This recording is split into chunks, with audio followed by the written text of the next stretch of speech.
Hello दोस्तों, हम सभी की जिंदगी में ऐसे लोग होते हैं जो हमें समझ नहीं आते। कभी कभी कोई हमें बिना कहे ही किसी चीज के लिए तैयार कर लेता है, हमारी सोच को मोड़ देता है और हम खुद नहीं समझ पाते कि कब, कैसे और क्यों हमने किसी चीज के लिए हक कह दिया। क्या आपने कभी महसूस किया है कि कोई आपके डिसीजंस को सीक्रेट इन्फ्लुएंस कर रहा है?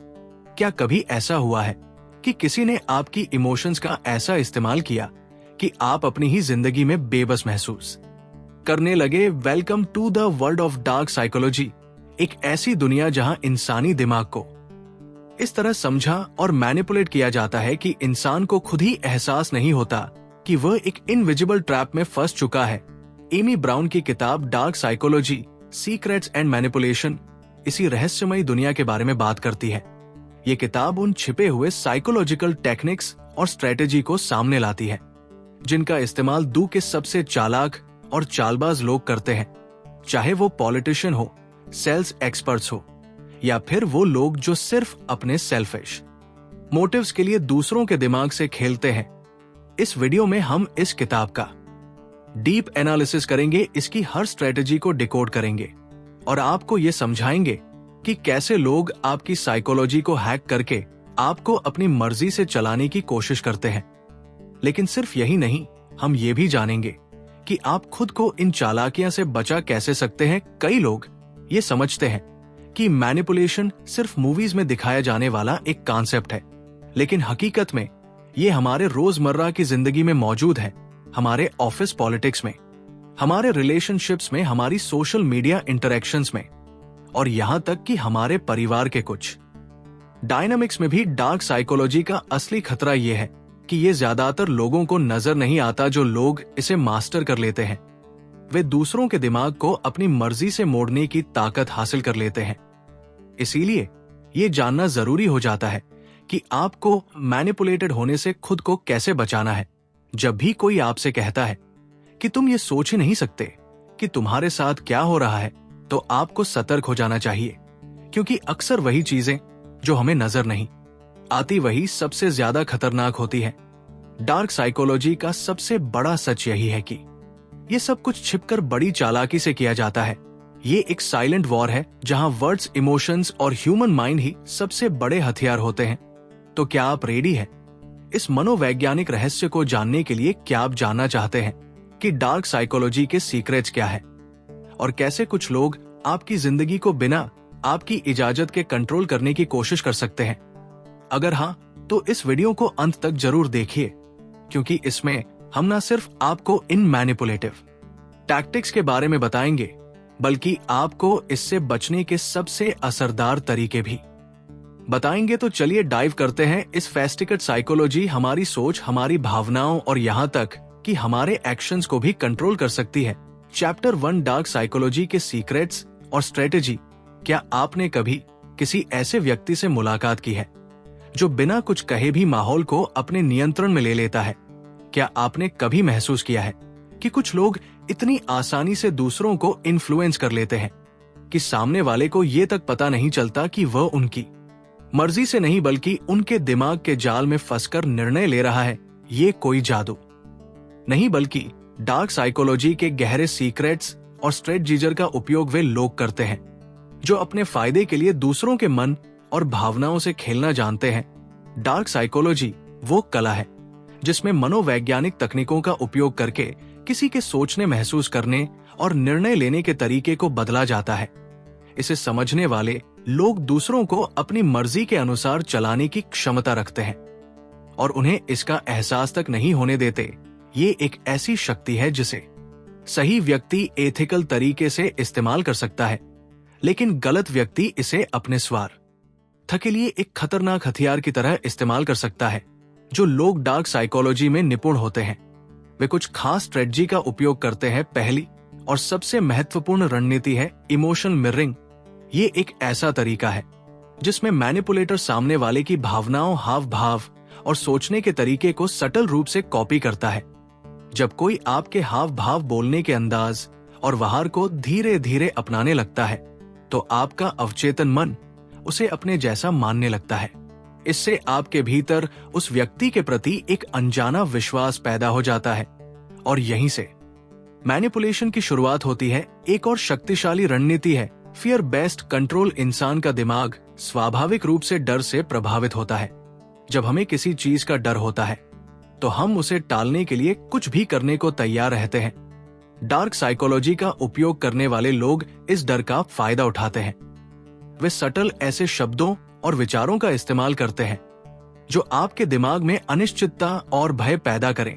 वे ये दिखाते हैं कि अगर आपने उनकी बात नहीं मानी तो कुछ बुरा हो सकता है। ये डर फाइनेंशियल लॉस, सोशल रिजेक्शन या इमोशनल ब्रेकडाउन का हो सकता है। डर का सही इस्तेमाल करने वाला व्यक्ति आपके दिमाग में वो नरेट सेट कर सकता है जो उसके फायदे के लिए काम करता है। इसके अलावा गैसलाइटिंग एक ऐसी मनोवैज्ञानिक तकनीक है जिसे डार्क साइकोलॉजी में अक्सर इस्तेमाल किया जाता है। इसमें व्यक्ति धीरे धीरे आपकी परसेप्शन को डिस्टोर्ट करने की कोशिश करता है, जिससे आपको अपने ही विचारों और यादों पर संदेह होने लगे। आपको ये महसूस होने लगता है कि शायद आप ही गलत है और सामने वाला सही है। जब कोई लगातार ये कहे कि चीजों को गलत समझ रहे हो या तुम्हारी याददाश्त धोखा दे रही है, तो ये गैस लाइटिंग का संकेत हो सकता है। ये तकनीक इतनी खतरनाक होती है कि व्यक्ति अपनी ही सोच पर शक करने लगता है और पूरी तरह से मैनिपुलेटर पर निर्भर हो जाता है। डार्क साइकोलॉजी का एक और छिपा हुआ रहस्य है गिल्ट ट्रिपिंग।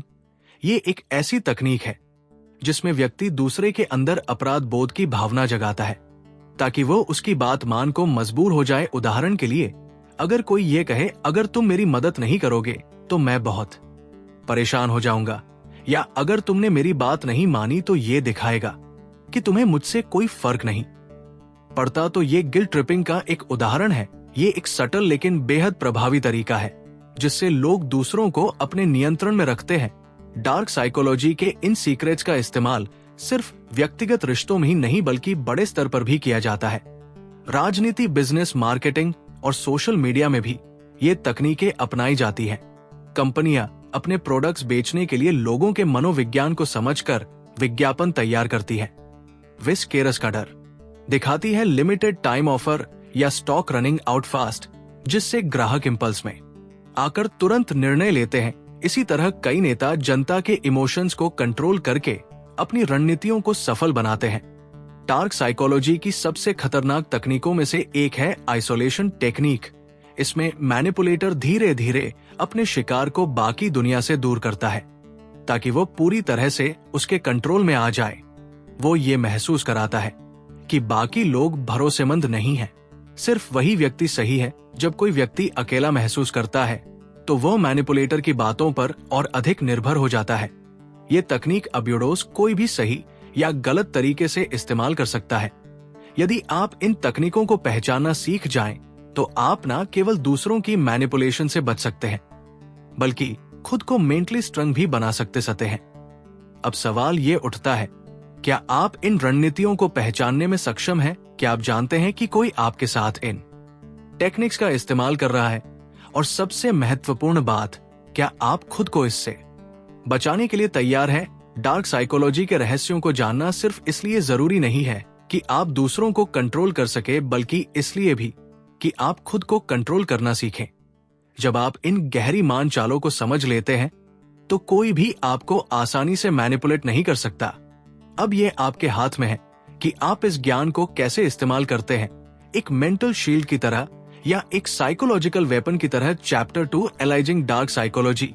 क्या आपने कभी सोचा है कि इंसान के दिमाग में चल रही गहरी चालों को समझने की ताकत अगर आपके पास हो तो आप कितनी चीजों को अपने पक्ष में कर सकते हैं? क्या अगर आपको ये पता चल जाए कि कोई आपके साथ खेल खेल रहा है तो आप उसके जाल में फंसने से पहले ही खुद को बचा सकते हैं? ये सब समझने के लिए हमें डार्क साइकोलॉजी को एनालाइज करना होगा। ये कोई साधारण मनोविज्ञान नहीं है, बल्कि ये इंसानी दिमाग के उन पहलुओं की गहराई में जाने की कोशिश है जिनके बारे में आम लोग सोचते भी नहीं है। डार्क साइकोलॉजी यानी मनोविज्ञान का वो क्षेत्र जो पावर, कंट्रोल और इन्फ्लुएंस पर आधारित होता है। ये इंसान के कमजोर बिंदुओं को समझने, उनकी इच्छाओं और डर को मैनिपुलेट करने और उन्हें एक ऐसी दिशा में ले जाने की कला है जिसमें वे खुद भी ये महसूस नहीं कर पाते कि उनके साथ क्या हो रहा है। ये उन मानसिक तकनीकों का गहन अध्ययन है जिनका उपयोग अक्सर नार्सिसिस्ट, साइकोपैथ्स और मास्टर मैनिपुलेटर्स करते हैं। हमारी रोजमर्रा की जिंदगी में हम कई बार ऐसे लोगों के संपर्क में आते हैं जो हमारी भावना के साथ खेलते हैं, हमें गिल्ट ट्रिप में डालते हैं, या फिर हमारे डर का फायदा उठाकर हमें अपने अनुसार चलाने की कोशिश करते हैं। कई बार हमें पता भी नहीं चलता कि हमारी डिसीजंस, हमारी सोच और यहां तक कि हमारे इमोशंस भी सैटली कंट्रोल हो रहे हैं। लेकिन जब हम डार्क साइकोलॉजी को एनालाइज करना शुरू करते हैं तो हमें यह समझ में आने लगता है कि किस तरह से कुछ लोग हमारी भावनाओं, हमारी सोच और हमारी धारणाओं को मैनिपुलेट करने की कोशिश कर रहे हैं। डार्क साइकोलॉजी को समझने का सबसे पहला और सबसे जरूरी कदम यह है कि हम ये जानें कि आखिर इंसान का दिमाग कैसे काम करता है। हमारे मनोवैज्ञानिक पैटर्न्स, हमारे फियर्स, डिजायर्स और इनसिक्योरिटीज ही हमें वल्नरेबल बनाते हैं। जब कोई हमें अप्रूवल देता है तो हम खुश होते हैं, और जब कोई हमें इग्नोर करता है तो हम बेचैन हो जाते हैं। जब कोई हमारे डर को ट्रिगर करता है तो हम घबरा जाते हैं, और जब कोई हमें वैलिडेशन देता है तो हम उसके प्रति आकर्षित होने लगते हैं। यही साइकोलॉजी है, और यही वो आधार है जिस पर डार्क साइकोलॉजी काम करती है। सोचिए, जब कोई मैनिपुलेटर आपको ये महसूस कराता है कि आप गलत है और वो सही है, तो क्या ये सिर्फ एक आर्गुमेंट है? जब कोई आपको ये कहकर कंट्रोल करता है कि आप उसे डिस्पे नहीं करना चाहते, तो क्या ये सिर्फ एक इमोशन रिक्वेस्ट है? जब कोई आपको फियर बेस्ड डिसीजंस लेने पर मजबूर करता है, तो क्या ये सिर्फ एक चेतावनी है? नहीं, ये सब डार्क साइकोलॉजी के टैक्टिक्स है जिनका उपयोग करके लोग दूसरों को कंट्रोल करने की कोशिश करते हैं। डार्क साइकोलॉजी के कुछ सबसे खतरनाक वेपन्स होते हैं manipulation, deception, gaslighting, guilt tripping और इमोशनल एक्सप्लॉयटेशन। ये सभी टेक्निक्स एक ही चीज पर केंद्रित होती हैं, दूसरे व्यक्ति के इमोशंस और थॉट्स को सटल कंट्रोल करना। जब कोई आपको गिल्ट ट्रिप करता है और आपको इस तरह फील कराता है कि आप बुरे इंसान हैं सिर्फ इसलिए ताकि आप उनकी बात मान ले, तो ये डार्क साइकोलॉजी का एक क्लासिक एग्जाम्पल है। जब कोई आपकी परसेप्शन को मैनिपुलेट करता है और आपको ये विश्वास दिलाने की कोशिश करता है कि आपकी सोच गलत है, तो ये गैस लाइटिंग कहलाता है। और जब कोई आपको धीरे धीरे अपने इन्फ्लुएंस में लाने के लिए डिसेप्शन यानी धोखे का इस्तेमाल करता है, तो ये भी डार्क साइकोलॉजी का एक हिस्सा होता है। डार्क साइकोलॉजी का एक और पहलू है पर्सवेजन वर्सेस मैनिपुलेशन। बहुत से लोग परवेज और मैनिपुलेशन को एक ही चीज समझते हैं, लेकिन दोनों में एक सटल फर्क है। परवेज यानी मनाने की कला एक एथिकल स्किल होती है जिसमें सामने वाले को बिना दबाव डाले लॉजिक और इमोशंस के संतुलन के साथ अपनी बात पर सहमत किया जाता है। लेकिन मैनिपुलेशन एक अनएथिकल तरीका होता है जिसमें सामने वाले की भावनाओं के साथ खेलकर उसे अपनी मर्जी से कंट्रोल किया जाता है।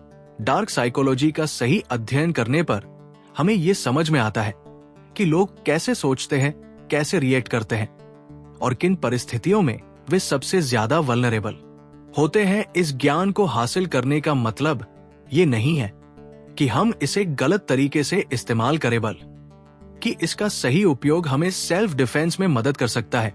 जब हमें ये पता चल जाता है कि कोई व्यक्ति हमारी भावनाओं के साथ खेल रहा है, तो हम सचेत हो जाते हैं और उस जाल में फंसने से बच सकते हैं। इस अध्याय का सबसे बड़ा सवाल यही है कि आप जानते हैं कि आप भी अपनी जिंदगी में कभी ना कभी डार्क साइकोलॉजी के किसी टेक्निक का शिकार हो चुके हैं। क्या आपको कभी ऐसा महसूस हुआ है कि आपकी डिसीजंस आपके खुद के नहीं थे, बल्कि किसी ने सटल तरीके से आपको उन्हें लेने के लिए मजबूर कर दिया? क्या आप कभी ऐसे टॉक्स रिलेशनशिप समझ रहे हैं जहां आपको गैस लाइटिंग या गिल्ट ट्रिपिंग का शिकार बनाया गया हो? डार्क साइकोलॉजी को एनालाइज करना एक तरह से खुद को मानसिक रूप से मजबूत बनाना है। ये सिर्फ मैनिपुलेशन को समझने का विज्ञान नहीं है, बल्कि ये एक मेंटल आर्मरर है जो आपको उन लोगों से बचा सकता है जो आपकी भावनाओं के साथ खेलना चाहते हैं। जब आप डार्क साइकोलॉजी के पैटर्न्स को पहचानना सीख जाते हैं, तो आप किसी के भी साइकोलॉजिकल गेम्स में फंसने से बच सकते हैं। आप अपनी मेंटल स्ट्रेंथ को बढ़ा सकते हैं और अपने जीवन के डिसीजंस को ज्यादा कॉन्शियस तरीके से ले सकते हैं। अब ये आप पर निर्भर करता है कि आप दूसरों के हाथों में एक पपेट की तरह रहना चाहेंगे, या आप अपने दिमाग की ताकत को पहचान कर खुद के लिए एक मजबूत मेंटल शील्ड तैयार करेंगे। Chapter 3 the art of manipulation. क्या आपने कभी सोचा है कि कुछ लोग इतनी आसानी से दूसरों को अपनी बात मनवाने में कैसे सफल हो जाते हैं? वे बिना किसी जोर जबरदस्ती के, बिना कोई जबरदस्त तर्क दिए, सिर्फ शब्दों और हाव भाव के जरिए सामने वाले की सोच और निर्णयों को अपने अनुसार मोड़ देते हैं। ये सब सिर्फ एक कला का नतीजा है। मैनिपुलेशन सिर्फ एक मनोवैज्ञानिक तकनीक नहीं है, बल्कि ये एक खेल है जो इंसानों की भावनाओं, उनके डर, उनकी इच्छाओं और उनकी असुरक्षाओं पर खेला जाता है। एक कुशल मैनिपुलेट वो होता है जो सामने वाले के सबकॉन्शियस माइंड तक पहुंचकर उसे ऐसा महसूस कराता है कि वो खुद ही उस निर्णय तक पहुंचा है, जबकि असल में हर कदम उसकी योजना के मुताबिक उठाया गया होता है। सोचिए, जब कोई आपसे कहता है अगर तुम मुझसे प्यार करते हो तो तुम ये करोगे, तो ये प्यार की मांग है। या एक चालाकी से घड़ी गई मानसिक चाल, जब कोई आपको गिल्ट महसूस कराता है कि आपने उनकी मदद नहीं की, भले ही आपके पास सही कारण थे, तो ये सिर्फ एक सीधा सा अनुरोध था। या एक मनोवैज्ञानिक जाल, जब कोई अपने शब्दों के माध्यम से आपको ये विश्वास दिला देता है कि आपकी ही सोच गलत है और वे सही हैं, तो ये सिर्फ एक बहस थी या दिमाग से खेला गया एक सटल अटैक। मैनिपुलेशन की जड़ें हमारी भावनाओं में गहराई से ढस होती है। इंसान एक भावनात्मक प्राणी है। हम सभी प्यार, सम्मान, सुरक्षा और स्वीक चाहते हैं, और जब कोई इन भावनाओं को अपने नियंत्रण में ले आता है, तब वो हमें अपने अनुसार मोड़ सकता है। ये कला इतनी सूक्ष्म होती है कि अक्सर हमें एहसास ही नहीं होता कि हम मैनिपुलेटेड हो रहे हैं। हम सोचते हैं कि हम अपने डिसीजंस खुद ले रहे हैं, लेकिन असल में हर डिसीजन हमें एक खास दिशा में धकेलने के लिए केयरफुली प्लान होता है। एक कुशल मैनिपुलेटर ये जानता है कि किस इंसान की सबसे बड़ी कमजोरी क्या है। कुछ लोगों को वैलिडेशन की जरूरत होती है, कुछ को डराया जा सकता है, कुछ को गिल्ट में डुबोकर कंट्रोल किया जा सकता है, और कुछ को ऐसी परिस्थितियों में फंसाकर मैनिपुलेटेड किया जा सकता है जहां उनके पास कोई और रास्ता ही ना बचे। ये सब एक मानसिक खेल का हिस्सा है जहां कोई हार मानता नहीं दिखता, लेकिन असल में एक व्यक्ति हमेशा मानसिक रूप से हार चुका होता है। आपने शायद रिश्तों में, दोस्ती में, ऑफिस की पॉलिटिक्स में या अपने निजी जीवन में ऐसे कई उदाहरण देखे होंगे जहां लोग दूसरों की भावनाओं से खेलकर अपना काम निकलवा लेते हैं। क्या आपने कभी महसूस किया है कि किसी ने आपको कोई ऐसा काम करने के लिए राजी कर लिया जो आप करना नहीं चाहते थे? क्या आपको कभी गिल्ट ट्रिप में डालकर कोई ऐसा काम कराया गया जिससे आपको बाद में लगा कि आपने खुद के साथ अन्याय किया? क्या आपने कभी ऐसे लोगों के साथ डील किया है जो आपकी बातों को तोड़ मरोड़ कर पेश करते हैं ताकि आप हमेशा खुद को दोषी महसूस करें? मैनिपुलेशन के कई रूप होते हैं: gas lighting, silent treatment, guilt tripping, passive aggressive और सटल माइंड गेम्स। ये सभी तकनीकें इस एक ही उद्देश्य के लिए बनाई गई है, दूसरे व्यक्ति के विचारों और निर्णयों को कंट्रोल करना। जब कोई आपको ये महसूस कराता है कि आपकी खुद की सोच गलत है और आपको हर हाल में उनकी बात माननी चाहिए, तो ये गैस लाइटिंग कहलाता है। जब कोई आपको साइलेंट ट्रीटमेंट देता है ताकि आप उनकी मर्जी के अनुसार चीजें करें, तो ये भी मैनिपुलेशन का एक रूप है। जब कोई गिल्ट ट्रिपिंग करता है तो वो आपकी कॉन्शियस को इस तरह हिट करता है कि आप खुद को बुरा महसूस करने लगे और उनकी बात मानने पर मजबूर हो जाए। लेकिन क्या मैनिपुलेशन हमेशा बुरा होता है?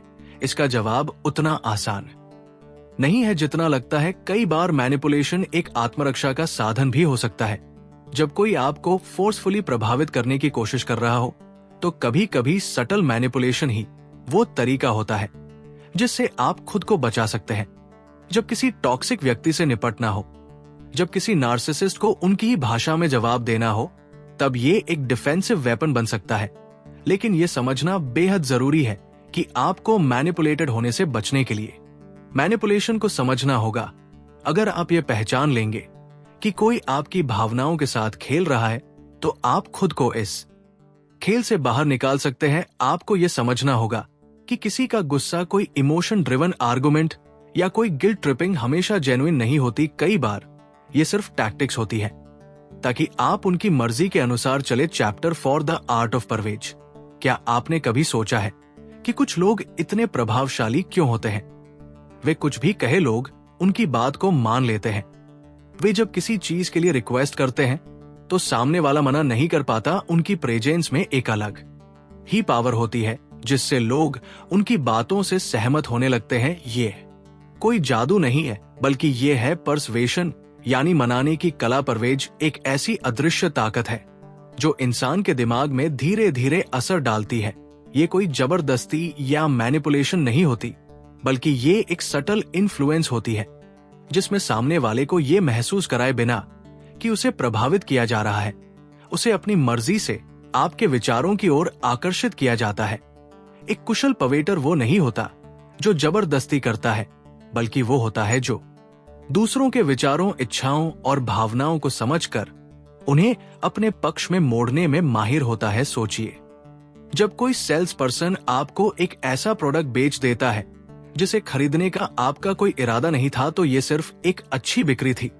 या एक प्रभावी परवेट टेक्निक, जब कोई नेता अपने शब्दों के जादू से हजारों लोगों को अपनी बात मानने के लिए तैयार कर देता है, तो ये सिर्फ एक भाषण था। या गहरी मनोवैज्ञानिक रणनीति, जब कोई दोस्त, रिश्तेदार या सहकर्मी बिना किसी दबाव के आपको अपनी मर्जी से कुछ करने के लिए तैयार कर लेता है, तो ये सिर्फ संयोग था या पवे का प्रभाव। पवे की असली ताकत इसके सटल में छिपी होती है। ये किसी को मजबूर करने का तरीका नहीं है, बल्कि ये किसी के सोचने के तरीके को इस तरह प्रभावित करने की कला है कि वे खुद ही आपके विचारों से सहमत हो जाएं। इसीलिए सबसे सफल लोग, चाहे वे बिजनेस लीडर्स हो, राजनेता हो, सेल्स एक्सपर्ट्स हो या मोटिवेशनल स्पीकर्स, सभी पर्सन की कला में निपुण होते हैं। इंसान एक भावनात्मक प्राणी है और उसकी हर डिसीजन मेकिंग क्रिया में इमोशंस का बड़ा हाथ होता है। एक अच्छा पर्सवेडर जानता है कि तर्क, लॉजिक से ज्यादा भावनाएं, इमोशंस लोगों को प्रभावित करती है। यही कारण है कि महान पब्लिक स्पीकर्स जब भी कोई बात कहते हैं तो वे केवल तथ्यों पर निर्भर नहीं रहते, बल्कि वे अपनी बात को इमोशंस के साथ जोड़ते हैं ताकि लोग उस विचार को सिर्फ समझे नहीं, बल्कि उसे महसूस करें। अगर आप ध्यान दें तो परवेज का सबसे ज्यादा इस्तेमाल हमारी रोजमर्रा की जिंदगी में होता है। जब कोई बच्चा अपने माता पिता से कोई महंगा खिलौना लेने के लिए जिद करता है और बार बार उन्हें मनाने की कोशिश करता है, तो वो अपनी कच्ची उम्र में ही पर्सवेजन का इस्तेमाल कर रहा होता है। जब कोई बॉस अपने कर्मचारी को ओवरटाइम करने के लिए तैयार कर लेता है बिना किसी ऑफिशियल और डर के, तो वो पर्सवेजन का खेल खेल रहा होता है।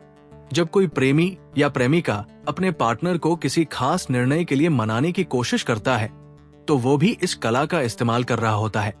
लेकिन पर्सवेशन और मैनिपुलेशन में बारीक फर्क होता है। मैनिपुलेशन में सामने वाले की भावनाओं से खेलकर उसे मजबूर किया जाता है, जबकि पर्सवेशन में उसे एक वैकल्पिक दृष्टिकोण दिखाकर उसकी सोच को जेंटली गाइड किया जाता है। एक कुशल पर्सन कभी भी गिल्ट ट्रिप या फियर टैक्टिक्स का सहारा नहीं लेता। वो ये समझता है कि सामने वाले को क्या चाहिए और उसकी जरूरतों को ध्यान में रखते हुए अपनी बात इस तरह रखता है कि वो खुद बखुदा सहमत हो जाए। परवेज की सबसे बड़ी ताकत यह है कि ये एक इनविजिबल फोर्स की तरह काम करता है। इसे सही तरीके से इस्तेमाल किया जाए तो ये किसी की भी सोच को मोड़ सकता है। क्या आपने कभी गौर किया है कि बड़े बड़े ब्रांड्स अपने विज्ञापनों में सिर्फ प्रोडक्ट के फीचर्स नहीं दिखाते, बल्कि वे हमारी भावनाओं को टारगेट करते हैं। एक परफ्यूम एड में आपको सिर्फ परफ्यूम नहीं दिखाया जाता, बल्कि आपको ये एहसास कराया जाता है कि इसे लगाने से आप ज्यादा आकर्षक और कॉन्फिडेंट महसूस करेंगे। एक कार का विज्ञापन सिर्फ कार के स्पेसिफिकेशंस पर फोकस नहीं करता, बल्कि ये आपके अंदर लग्जरी, एडवेंचर और पावर की भावना जगाता है। यही पर्सुएशन की असली ताकत है। ये किसी चीज को इस तरह पेश करना कि लोग उसे सिर्फ देखें नहीं, बल्कि उसके साथ जुड़ाव महसूस करें। अब सवाल ये उठता है कि क्या पर्सुएशन को सीखा जा सकता है? और जवाब है बिल्कुल।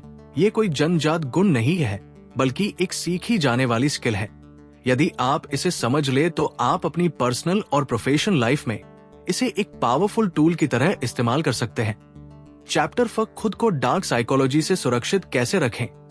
क्या आपने कभी ऐसा महसूस किया है कि कोई व्यक्ति आपको धीरे धीरे कंट्रोल कर रहा है, लेकिन आप ये समझ नहीं पा रहे कि ये हो कैसे रहा है। क्या आपको कभी ऐसा लगा है कि कोई आपकी भावनाओं से खेल रहा है, आपको गिल्ट ट्रिप कर रहा है, या आपको अपनी मर्जी से मैनिपुलेट कर रहा है? अगर हाँ, तो ये जानना जरूरी है कि आप खुद को डार्क साइकोलॉजी के प्रभाव से कैसे बचा सकते हैं। ये कोई मामूली बात नहीं है, क्योंकि कई बार हम इस मानसिक खेल को पहचान भी नहीं पाते और धीरे धीरे उसके शिकार बनते चले जाते हैं। डार्क साइकोलॉजी का सबसे खतरनाक पहलू यह है कि ये आमतौर पर इतनी सटल होती है कि हमें इसका एहसास ही नहीं होता। ये किसी के शब्दों में छिपी होती है, उनकी टोन में, उनकी बॉडी लैंग्वेज में, और कई बार तो सिर्फ उनकी मौजूदगी में भी। जो लोग इस कला में माहिर होते हैं वे अपने शिकार को ये महसूस तक नहीं होने देते कि उनके साथ मैनिपुलेशन हो रही है। लेकिन अगर आप इन टेक्निक्स को पहचानना और खुद को सुरक्षित रखना सीख जाते हैं तो कोई भी आपको आसानी से कंट्रोल नहीं कर सकता। खुद को डार्क साइकोलॉजी से बचाने का सबसे पहला और सबसे जरूरी कदम है सेल्फ अवेयरनेस। अगर आपको अपनी भावनाओं, अपनी सोच और अपनी रिएक्शंस की गहरी समझ होगी तो कोई भी आपको आसानी से मैनिपुलेट नहीं कर पाएगा।